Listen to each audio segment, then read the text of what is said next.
back to everyone. In this video I will guide you how to fix screen rotation not working on Motorola phones.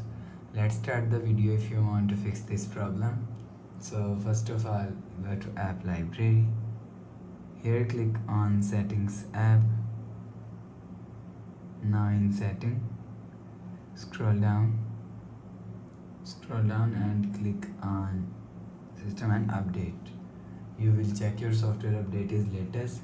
If it not latest, update your software latest. After update software latest, go back to home screen. You will see your problem is solved.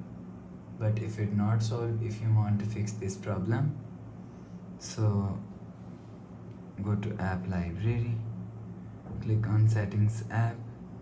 Now in setting, scroll down and click on system and click on reset option. Click on reset all settings. Enter phone pin, click on this icon. You will see your problem is solved. But if it not solved, if you want to fix this problem, so restart device, just click and hold side power button and volume up button at that time. Click on this restart icon. You will see your phone is restart. After restarting, enter phone pin. You will see your problem is solved. So please subscribe for more new latest videos. Thanks for watching.